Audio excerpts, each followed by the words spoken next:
Good morning, students. I, Dhaval Sangani, welcome you all in Saraswati Group of Education. વિદ્યાર્થી મિત્રો, આપ સૌ જાણો છો તેમ અત્યારે ગ્રામરનો ટોપિક એટલે કે ગ્રામરનો પોર્શન વ્યાકરણ વિભાગ ચાલી રહ્યો છે, જેમાં આપણે ટેન્સીસ એટલે કે કાળ, how many types? There are three types: past, present and future.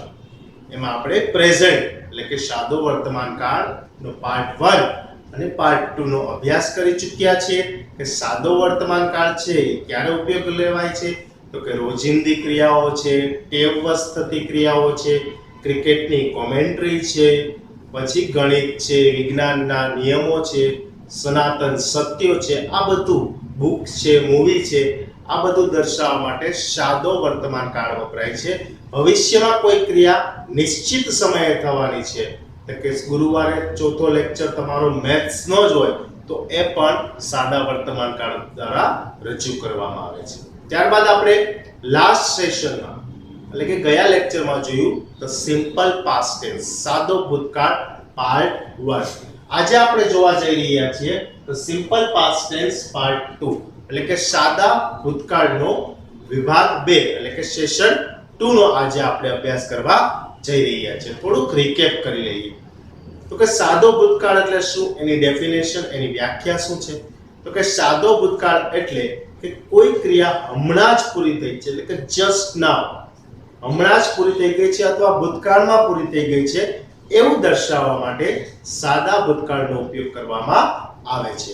હવે સાદો ભૂતકાળ છે એનું કઈ રીતે આકલન થઈ શકે, તો કે જ્યારે વર્તમાન કાળ છે એમાં ક્રિયાપદને છેડે s કે es લાગે છે, જ્યારે સાદા ભૂતકાળમાં ક્રિયાપદને છેડે ed પ્રત્યય લાગે છે.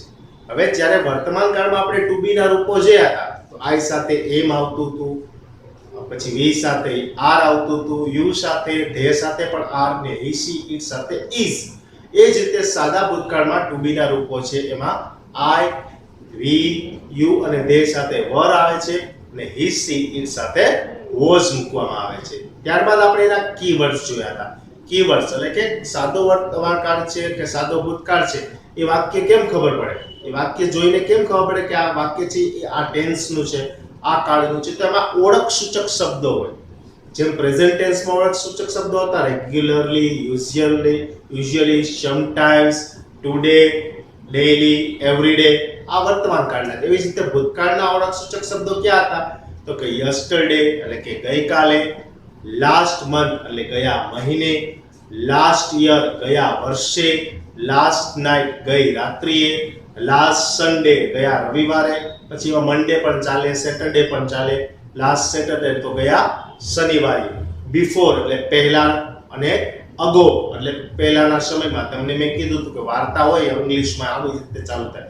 વન્સ અપોન એ ટાઈમ તો કે કોઈ એક સમયે એટલે મેની યર્સ અગો ઘણા વર્ષો પહેલા, એવી રીતે વાર્તાની શરૂઆત થાય. તો કે આ બધું દર્શાવવા માટે સાદો ભૂતકાળ વપરાય છે. ત્યારબાદ આપણે એના રૂલ્સ જોયા હતા કે ઈડી પ્રત્યય કઈ રીતે લાગે. એમાં આપણે 4 નિયમોનો ગયા સેશનમાં અભ્યાસ કર્યો હતો.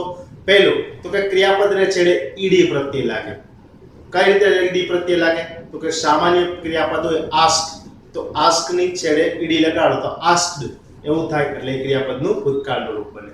બીજો નિયમ આપણે એ શીખાતા કે જો ક્રિયાપદનો છેલ્લો અક્ષર y હોય અને y ની પહેલા એક જ સ્વર હોય, શું કરવાનું છે, y હોય અને y ની પહેલા સ્વર હોય તો શું કરવાનું, y નો i કરવાનો નહીં કરવાનો.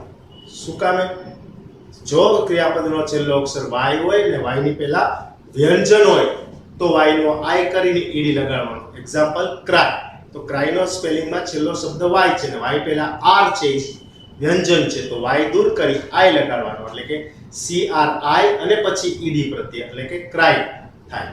ઓકે, જો ક્રિયાપદનો છેલ્લો અક્ષર વ્યંજન હોય અને એની પહેલા સ્વર હોય તો છેલ્લો વ્યંજન બેવડાવવું. આ ત્રીજો નિયમ આપણે શીખાતા. ફોર એક્ઝામ્પલ સ્ટોપ, તો સ્ટોપમાં શું આવતું હતું, stop, તો p પહેલાનો o છે એ સ્વર છે તો p ને ડબલ p કરી અને ed પ્રત્યય લગાડવામાં આવે છે એટલે કે સ્ટોપ નું સ્ટોપ એવું. અને ચોથો નિયમ એ શીખાતા કે જો ક્રિયાપદનો છેલ્લો અક્ષર માત્ર ઈ હોય અને તો માત્ર ડી પ્રત્યય જ લગાડવામાં આવે છે. આ 4 નિયમ વિશે આપણે અભ્યાસ કરી ચૂક્યા છીએ. આજે નિયમ નંબર 5, 6 અને 7, 8, 5 to 8 આ 4 નિયમો બીજા છે એનો આજે અભ્યાસ કરવાનો છે. તો નિયમ નંબર 5 જોઈએ. જો ક્રિયાપદને અંતે y હોય અને તે પહેલા સ્વર હોય તો y ને દૂર કર્યા વિના માત્ર ઈડી પ્રત્યય લાગે છે. હવે આપણે જે ચોથો નિયમ જોયો તો ને એનાથી ઊંધો નિયમ છે કે જો ક્રિયાપદને અંતે y હોય અને એની પહેલા સ્વર હોય. આમાં હું આપણે જોયું હતું કે જો ક્રિયાપદનો છેલ્લો અક્ષર y હોય અને એની પહેલા વ્યંજન હોય તો y નો i કરવો. પણ જો ક્રિયાપદનો છેલ્લો અક્ષર y હોય અને એની પહેલા સ્વર હોય તો y ને દૂર કર્યા વિના માત્ર શું લગાડવાનું? ઈડી પ્રત્યય લગાડવાનું. એક્ઝામ્પલ મેં આપેલા છે. પ્રે નું પ્રેડ, પ્લે નું પ્લેડ, સ્ટે નું સ્ટેડ અને ડીકે નું ડીકેડ. શું થયું કે y છે, y ની પહેલા એ છે એ સ્વર છે તો y ને દૂર કર્યા વિના માત્ર શું લગાડ્યું? બધામાં ઈડી પ્રત્યય લગાડ્યો છે. શું કામ? કે દરેકમાં છેલ્લો શબ્દ y છે અને એની બધામાં y ની પહેલા શું છે? તો કે એક સ્વર છે તો y ને દૂર કર્યા વિના માત્ર ઈડી પ્રત્યય લગાડવામાં આવે છે. હવે નિયમ નંબર 6. જો ક્રિયાપદને અંતે એલ હોય તો તે બેવડાવવું. ભૂતકાળ માટે જ આ નિયમ છે. જો ક્રિયાપદનો છેલ્લો અક્ષર એલ હોય, ટ્રાવેલ, તો એનું ટ્રાવેલ ભૂતકાળનું રૂપ કરીએ ત્યારે એક એલ ઉમેરી અને પછી ઈડી પ્રત્યય લગાડવું. ક્વારલ એટલે કે ઝઘડવું, તો કે એમાં પણ એલ છે તો કે ક્વારલ લખી અને પછી એક પાછો એક એલ ઉમેરી અને પછી એમાં ઈડી પ્રત્યય લગાડવામાં આવે છે. તો આપણે આ બે નિયમોનો અભ્યાસ કર્યો. કયો?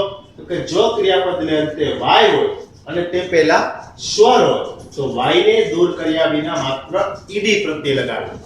બરોબર? તો કે પ્રે નું પ્રેડ, પ્લે નું પ્લેડ, સ્ટે નું સ્ટેડ અને ડીકે નું ડીકેડ.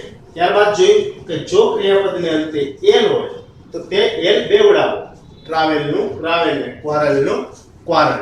ત્યારબાદ કે અંગ્રેજીમાં કેટલાક ક્રિયાપદોના ભૂતકાળના રૂપો અનિયમિત હોય છે. તેને ઈડી પ્રત્યય લાગતો નથી. કેવા હોય છે? અનિયમિત હોય છે. જેને ઇંગ્લિશમાં કહેવાય છે ઇરેગ્યુલર વર્બ્સ. રેગ્યુલર વર્બ્સ એટલે નિયમિત ક્રિયાપદો અને ઇરેગ્યુલર વર્બ્સ એટલે અનિયમિત ક્રિયાપદો. તો કે અંગ્રેજીમાં કેટલાક ક્રિયાપદોના ભૂતકાળના રૂપો અનિયમિત હોય છે. તેને ઈડી પ્રત્યય લાગતો નથી. ફોર એક્ઝામ્પલ આ એક ગો છે તો ગો નો પાસ્ટ ટેન્સ થાય છે વેન્ટ. ગો એટલે જવું ને વેન્ટ એટલે ગયો. બાઇટ બટકું ભરવું, કરવું. બીટ સી જોવું, સી જોયું. ડુ એટલે કોઈ કાર્ય કરવું એનું પાસ્ટ ટેન્સ છે ડીડ. ફ્લાય ઉડવું, ફ્લુ. રાઇટ લખવું, રોટ. તો આ શું છે? તો કે ઇરેગ્યુલર વર્બ્સ કે અનિયમિત ક્રિયાપદો છે જેના કોઈ નિયમ પ્રમાણેના કોઈ રૂલ્સ નથી કે આમાં ઈડી પ્રત્યય કઈ રીતે લાગે. આના ક્રિયાપદોને ઈડી પ્રત્યય લાગ્યા વગર એનું રૂપ બદલાય છે. ફોર એક્ઝામ્પલ જોયું કે ગો નું વેન્ટ છે, બાઇટ નું બીટ છે, સી નું શો, ડુ નું ડીડ, ફ્લાય નું ફ્લુ, રાઇટ નું રોટ. ત્યારબાદ છેલ્લો નિયમ જોઈએ કે અંગ્રેજીમાં કેટલાક ક્રિયાપદોના ભૂતકાળના રૂપો બદલાતા નથી. એટલે કે એનું V1 પણ એ રહે છે, V2 પણ છે અને V3 એટલે કે ત્રણેય ક્રિયાપદ ત્રણેય રૂપોમાં સેમ સ્પેલિંગ રહે છે. ફોર એક્ઝામ્પલ આપણે જોઈએ કોસ્ટ. કોસ્ટ નું પાસ્ટ ટેન્સ કોસ્ટ જ થાય. શર્ટ નું શર્ટ, પુટ નું પુટ, સેટ નું સેટ, કટ નું કટ અને હર્ટ નું હર્ટ. એટલે કે આવા ક્રિયાપદો છે એમાં મૂળરૂપ છે એ જ એનું ભૂતકાળનું રૂપ બને છે, એ જ એનું ભૂતકૃદંતનું રૂપ બને છે. પાસ્ટ પાર્ટિસિપલ જે ઇંગ્લિશમાં કહેવામાં આવે છે. તો વિદ્યાર્થી મિત્રો આપણે અહીં 8 નિયમોનો અભ્યાસ કર્યો કે કઈ રીતે ઈડી પ્રત્યય લગાડવામાં આવે છે. પહેલો નિયમ આપણે જોયો કે ક્રિયાપદને છેડે ઈડી લગાડવાથી ઈડી નિયમ ભૂતકાળનું રૂપ બને છે. બીજો નિયમ તો કે ક્રિયાપદનો છેલ્લો અક્ષર ઈ હોય તો માત્ર ડી પ્રત્યય લગાડવાથી ઈડી લાગે, ઈડી ભૂતકાળનું રૂપ બને છે. ત્રીજો નિયમ આપણે જોયો કે જો ક્રિયાપદનો છેલ્લો અક્ષર વ્યંજન હોય અને એની પહેલા સ્વર હોય તો છેલ્લો વ્યંજન બેવડાવવું, સ્ટોપ નું સ્ટોપ્ડ. ચોથો નિયમ જોયો કે જો ક્રિયાપદનો છેલ્લો અક્ષર વાય હોય અને એની પહેલા વ્યંજન હોય તો y નો i કરીને ઈડી પ્રત્યય લગાડો તો ક્રાય નું ક્રાઇડ. પાંચમો નિયમ જોયો કે જો ક્રિયાપદનો છેલ્લો અક્ષર y હોય અને એની પહેલા એક સ્વર આપેલો હોય તો y ને દૂર કર્યા વિના માત્ર ઈડી પ્રત્યય લગાડો તો પ્લે નું પ્લેડ આપણે જોયું. ત્યારબાદ જોયું કે જો ક્રિયાપદનો છેલ્લો અક્ષર એલ હોય તો ઈ એલ છે ઈ બેવડાવો અને ઈડી પ્રત્યય લગાડવો. તો ટ્રાવેલનું જોયું આપણે. ત્યારબાદ આપણે નિયમ જોયો કે જો ક્રિયાપદનો અમુક ક્રિયાપદોના નિયમો છે અનિયમિત હોય છે કે ઇરેગ્યુલર હોય છે. ગો નું વેન્ટ, સી નું શો. અને છેલ્લો નિયમ આપણે 8મો જોયો કે અમુક ક્રિયાપદો છે એનું ભૂતકાળનું રૂપ, મૂળ રૂપ અને ભૂતકૃદનનું રૂપ એક સરખા જ હોય છે. Shut, cut, cut, put, hurt, hurt. તો વિદ્યાર્થી મિત્રો, હવે આપણે સાદો ભૂતકાળની હકાર વાક્ય રચના એટલે કે અફર્મેટિવ સેન્ટેન્સ, પોઝિટિવ સેન્ટેન્સ વિશે અભ્યાસ કરવશું. તો વિદ્યાર્થી મિત્રો, હવે આપણે અફર્મેટિવ સેન્ટેન્સ એટલે કે પોઝિટિવ સેન્ટેન્સની વાક્ય રચના અને એના એક્ઝામ્પલ, અને નેગેટિવ સેન્ટેન્સ એટલે કે નકાર વાક્ય રચના, હકાર વાક્ય રચના અને નકાર વાક્ય રચના સાદા ભૂતકાળમાં કઈ રીતે ઉદ્ભવે છે, એની સેન્ટેન્સ પેટર્ન એટલે કે વાક્ય રચનાની જે માળખું છે એ કઈ રીતનું હોય છે એનો અભ્યાસ કરીએ. સેન્ટેન્સ પેટર્ન્સ એટલે કે પોઝિટિવ સેન્ટેન્સ છે એટલે કે હકાર વાક્ય છે એની વાક્ય રચનામાં જોઈએ તો કે સાદા ભૂતકાળની હકાર વાક્ય રચનામાં કર્તા સાથે V2 ક્રિયાપદનું ભૂતકાળનું રૂપ મૂકવામાં આવે છે. જ્યારે પોઝિટિવ સેન્ટેન્સ વાક્ય રચના આપણે બનાવશું ત્યારે કર્તા સાથે એટલે કે ક્રિયાનો કરનાર સબ્જેક્ટ સાથે V2 એટલે કે ક્રિયાપદનું ભૂતકાળનું રૂપ મૂકવામાં આવશે. વાક્ય રચના જોઈએ આપણે. Subject plus V2 plus object plus other words. Subject એટલે કર્તા, V2 એટલે ક્રિયાપદનું ભૂતકાળનું રૂપ, મેં તમને કીધું V1 એટલે મૂળ રૂપ, V2 એટલે ભૂતકાળનું રૂપ અને V3 એટલે ભૂતકૃદંતનું રૂપ. ઓબ્જેક્ટ એને ગુજરાતીમાં કહેવાય કર્મ અને અધર વર્ડ્સ એટલે અન્ય શબ્દો. એટલે કે સાદા ભૂતકાળની હકાર વાક્ય રચના આવી રીતે બનશે કે subject plus V2 plus object plus other words એટલે કે કર્તા, ક્રિયાપદનું ભૂતકાળનું રૂપ પ્લસ કર્મ અને અન્ય શબ્દો. હવે એક્ઝામ્પલ જોઈએ. I saw a bird yesterday. તો કે I શું થયો તો કે કર્તા થયો. ત્યારબાદ V2 એટલે saw, ઓબ્જેક્ટ શું જોયું, મેં શું જોયું, મારું કર્મ, પક્ષી જોયું, અન્ય શબ્દ છે yesterday. સમજાઈ ગઈ વાક્ય રચના? એટલે કે કર્તા કોણ થયો તો કે I થયો. ત્યારબાદ V2 એટલે see એટલે જોયું, એનું past tense એટલે કે show, show જોયું. તો કે કર્તા પ્લસ V2 અને ઓબ્જેક્ટ કર્તાએ શું જોયું તો કે કર્મ, પક્ષી જોયા. ક્યારે જોયા તો કે અન્ય શબ્દમાં yesterday. somebody called you just now. તો કે somebody છે એ કર્તા છે, called છે એ V2 છે call એટલે કે કહેવું, બોલાવવું, એનું past tense called અને you કર્મ, કોને બોલાવવાના છે તમને, અને just now એટલે મેં તમને કીધેલું કે આ yesterday છે, just now છે અને last week છે એ શું છે તો કે કીવર્ડ્સ છે. કીવર્ડ્સ એટલે ઓળખ સૂચક શબ્દો કે આ વાક્ય છે એ કયા કાળનું છે, એ મિક્સ આપેલા હોય તો આમાંથી કયા કાળનું વાક્ય છે, વર્તમાન કાળનું છે, ભૂતકાળનું છે કે ભવિષ્યકાળનું, એ સૂચવતા શબ્દોને કીવર્ડ્સ કહેવામાં આવે છે. તો કે somebody called you just now અને ત્રીજું છે I wrote a letter to my friend last week. હવે તમે આ પહેલું અને ત્રીજું ઉદાહરણ જો કે એમાં સો અને wrote આ ક્યાં છે તો કે નિયમ નંબર 7 પ્રમાણે અનિયમિત ક્રિયાપદો છે. બરોબર, જેના ક્રિયાપદનું ભૂતકાળનું રૂપ બનાવવા માટે કોઈ નિયમ નથી લાગુ પડતો. બરોબર, ગો નું વેન્ટ છે, રાઇટ નું wrote છે, સી નું શો. અમુક આપણે નિયમો જોયા હતા કે ઈડી પ્રત્યય લાગે, આઈ હોય ચલો વાય હોય અને વાય ની પહેલા વ્યંજન હોય તો વાય દૂર થાય ને આઈડી થાય. તો એવા નિયમ આમાં લાગુ પડતા નથી પહેલા નંબરમાં અને 3 નંબરમાં, કારણ કે સો અને wrote છે એ અનિયમિત ક્રિયાપદો છે. જ્યારે બીજું છે કોલ, એની છેડે ઈડી પ્રત્યય લગાડેલો છે. અને આ છેલ્લા જે શબ્દો છે એ અન્ય શબ્દો એટલે કે ઓળખ સૂચક શબ્દો કહેવામાં આવે છે. ત્યારબાદ આપણે આવે જોઈએ તો કે નેગેટિવ સેન્ટેન્સ એટલે કે નકાર વાક્ય રચના જોઈએ. તો કે નકાર વાક્યમાં કર્તા એટલે કે સબ્જેક્ટ સાથે સહાયકારક ક્રિયાપદ જેને ઇંગ્લિશમાં કહેવાય છે ઓક્ઝિલરી વર્બ. શું કહેવાય છે? Auxiliary verb. એટલે કે નકાર વાક્યમાં કર્તા સબ્જેક્ટ સાથે સહાયકારક ક્રિયાપદ એટલે કે ઓક્ઝિલરી વર્બ તરીકે ડુ નું ભૂતકાળનું રૂપ ડીડ વપરાય છે. આ ડુ ક્યારે વપરાય છે? સાદા વર્તમાન કાળમાં. ડુ ક્યારે વપરાતું સાદા વર્તમાન કાળમાં? તો કે ત્રીજો પુરુષ એકવચન સિવાયના શબ્દોમાં. અને ત્રીજો પુરુષ એકવચન હોય ત્યારે શું વપરાતું હતું તો કે ડઝ.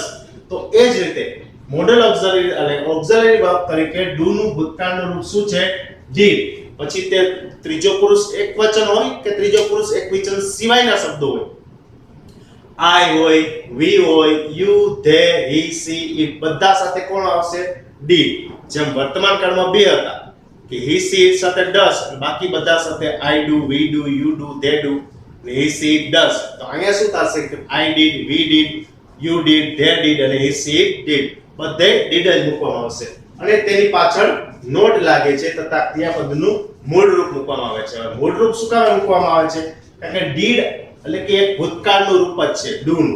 તો એ એક વખત ડીડ મુકાઈ ગયું એટલે વાક્યમાં ક્યારેય બે ભૂતકાળ ભેગા થાય નહીં. સાદા ભૂતકાળની વાત કરીએ છીએ આપણે કે સાદા ભૂતકાળનું જો વાક્ય હોય ત્યારે વાક્યમાં બે ભૂતકાળ ભેગા ન થાય એટલે આગળ આપણે ડીડ મૂકી દીધું છે એટલે ક્રિયાપદનું મૂળ રૂપ જ પછી આવશે. એની વાક્ય રચના જોઈ લઈએ આપણે. Subject plus did plus not plus V1 plus object plus other words. એટલે કે સબ્જેક્ટ એટલે કર્તા plus did plus not plus V1 એટલે ક્રિયાપદનું મૂળ રૂપ પ્લસ ઓબ્જેક્ટ એટલે કર્મ અને OW એટલે અધર વર્ડ્સ અન્ય શબ્દો. હવે ઉદાહરણ જોઈએ તો we did not call him yesterday. હવે જો અહીંયા જ્યારે આપણે કોલ હતું ત્યારે કોલ્ડ થઈ ગયું હતું. શું કામે? કારણ કે તેમાં ડીડ નહોતું. પહેલા વાક્યની શરૂઆતમાં ભૂતકાળ નહોતો આવી ગયો. અહીંયા આવી ગયો છે. વી એટલે કે કર્તા પછી શું મૂકી દીધું આપણે? ડીડ.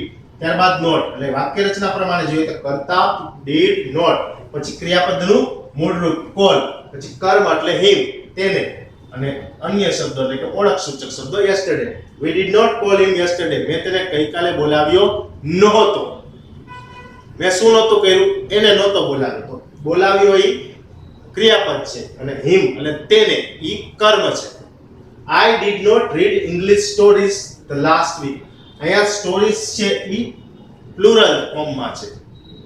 આપણે જ્યારે STORY y નો I કરીને es પ્રત્યય લગાડવું એ વર્તમાન કાળમાં શીખા. પણ આ સ્ટોરી છે અહીં કર્મ નથી. બરોબર? આ શબ્દ છે જેનું પ્લુરલ છે stories. I did not read English stories the last week. last week છે ઓળખ સૂચક શબ્દ છે. I સાથે did not મૂકો એટલે read નું read રહ્યું. Manoj did not meet her friend last Sunday. તો last Sunday શું છે? એ ઓળખ સૂચક શબ્દ છે. તો કે મનોજ છે એના મિત્ર. અહીંયા જો did not તો અહીંયા meet નું શું થઈ જાય? met MET ભૂતકાળનું રૂપ થઈ જાય.